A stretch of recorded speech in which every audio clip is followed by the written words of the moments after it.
एक बड़े सर्कस में रहता था एक प्यारा सा हाथी अप्पू। जब से वह छोटा था तभी से वह यहीं था। वह सबका चहेता था। लेकिन जैसे ही शो खत्म होता है माहौल बदल जाता है। दिन भर करतब दिखाने के बाद अप्पू को एक खूंटे से बांध दिया जाता था। वहीं पास के पिंजरे में रहता था चीकू बंदर। चीकू बहुत ही नटखट और होशियार था। चीकू ने पूछा, अप्पू भाई, तुम इतने ताकतवर हो फिर भी इस छोटी सी रस्सी से बंधे रहते हो? अप्पू बोला, मैं तो बचपन से यही हूं। मुझे बाहर की दुनिया से बहुत डर लगता है। चीकू मुस्कुराया और बोला, अगर तुम चाहो तो आज रात हम दोनों आजाद हो सकते हैं।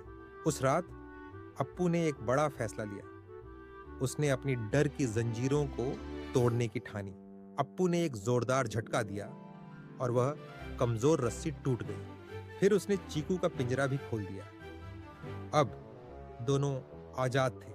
दोनों तेजी से गेट की ओर भागे। उनके दिलों में एक अनजाना डर और रोमांच था। एक जोरदार टक्कर के साथ सर्कस का गेट खुल गया और वे बाहर की दुनिया में पहुंच गए। सुबह होते ही वे घने जंगल में पहुंच गए। लेकिन आजादी उतनी आसान नहीं थी जितनी उन्होंने सोची थी। अप्पू को जंगल की घास बिल्कुल पसंद नहीं आई। उसे तो सर्कस के मीठे गन्ने याद आ रहे थे। नदी के पास जाते ही उन्हें खतरनाक मगरमच्छ दिखाई दिए। हर कदम पर खतरा था। तभी जंगली हाथियों का एक झुंड वहां आया। उन्होंने अप्पू को अजनबी नजरों से देखा। जंगली हाथी बोला, तुम सर्कस के हाथी हो? तुम यहां नहीं रह सकते। जंगल में रहना तुम्हारे बस की बात नहीं। अप्पू बहुत उदास हो गया। उसे समझ नहीं आ रहा था कि वह कहां जाए। दूसरी तरफ जंगली बंदरों ने भी चीकू को नहीं अपनाया। उन्होंने उसे अपना दुश्मन माना। बंदरों का सरदार बोला, तुम इंसानों के साथ रहे हो, हम तुम्हें नहीं पहचानते, यहां से चले जाओ। दोनों दोस्त अकेले पड़ गए। उन्हें अपनी गलती का एहसास होने लगा था।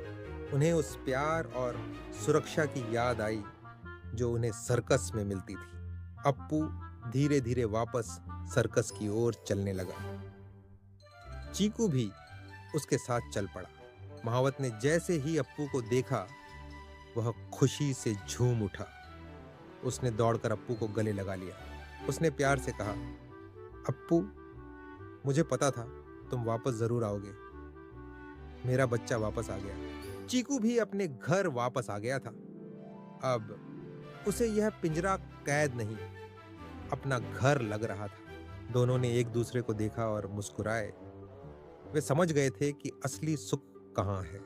हर आजादी अच्छी नहीं होती। कभी कभी अपना घर और अपना परिवार ही सबसे बड़ा सुख होता है, क्योंकि जहाँ प्यार और अपनापन है वही असली स्वर्ग है। स्वागत है आपका नन्हे ज्ञान की दुनिया में। दोस्तों, अगर आपको ये कहानी पसंद आई तो अभी लाइक करें, शेयर करें और ऐसे ही मजेदार कहानियों के लिए सब्सक्राइब करें। देखने के लिए धन्यवाद। नन्हे ज्ञान की दुनिया।